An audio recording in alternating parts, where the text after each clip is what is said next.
students, we have solved two numericals based on two methods. First one about the mean method, the second one about the Thiessen mean method, and the third is about the this isoheightal method. So what are the isoheights? I have already told you. Lines joining the destinations of equal rainfall, right? So the question says that the average rainfall depth, right? The average rainfall depth for the below catchment, the catchment is given, area would be how much, right? Four options are given. In centimeter, we have to determine the values in centimeter. Clear? So this is 15 centimeter iso height, this is 10 centimeter, 5 centimeter, and so on, right? The area is also given, 1, 2, 3, 4 area is also given to you, right? So now the question is how to apply the formula. That is the main part, right? How to apply the formula. So area is given kilometer square. This is zone 1, zone 2, zone 3, and zone 4, right? It's a very straightforward question. But why I have chosen this question? Because there might be one confusion.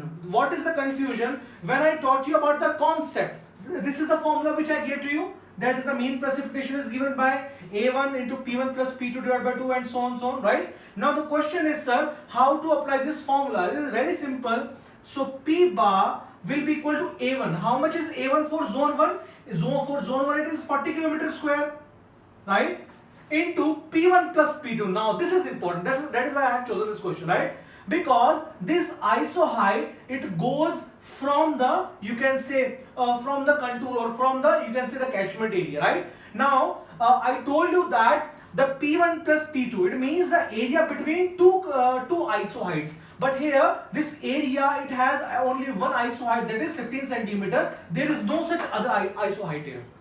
So what we will do is that we will take, you can say A1 will be equal to 40, right? And there will be no P2. This will not be there, right? Because there is no such other iso height. If there would have been other iso height, we would have taken the average of the two, right? But there is no such iso height. So what we will do is that 40 into P1. P1 is how much? 15 centimeter.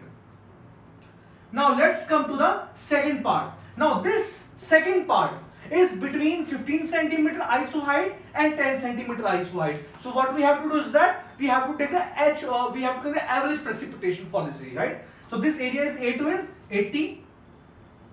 Now this iso height plus this iso height divided by 2. That is why I have chosen this question. Because when I told you the concept, I drew a catchment like this. This was the iso height like this. This was area 1, area 2, area 3.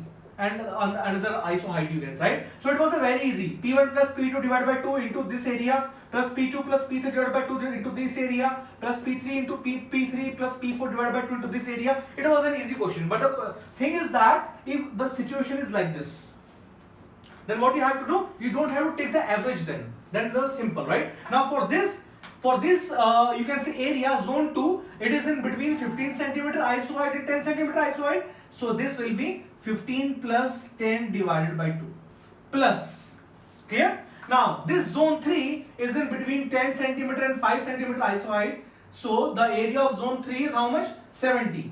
So 70 into how much? 10 plus 5 divided by 2.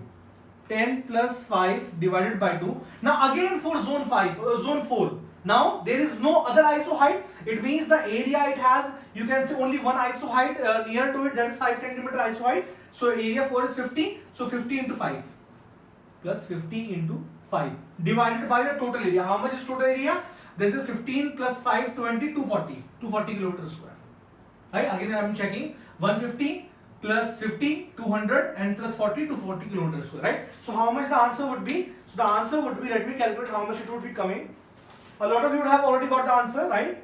So that is why I have chosen this question, to make you understand what to do in these cases. Clear? So 40 into 15 plus we have 80 into, this will be 25 divided by 12.5 plus we have 70 into 15 divided by 2, that is 7.5 plus 50 into 5. This much divided by 240. It comes out to be 9.895. I hope everybody is getting the same answer. 9.895, right? So which answer is this? 9.895. So 9.895. So B is the correct answer. Okay. So B is the correct answer. So I hope that you have understood numerical number 3 also, right? Now Now let's move forward to other topics and understand about the probable maximum precipitation. What is the concept behind the probable maximum precipitation, right? Because in 2020 also, in GATE 2020 also, one question came from that topic. That is the probable maximum precipitation. So we have a few formulae, right? Even if you know about the probability, you will be able to answer that. You must be knowing about the Bernoulli's theorem. That will be applicable to those questions, right? So let's move to the next topic and understand about the probable maximum precipitation. Thank you.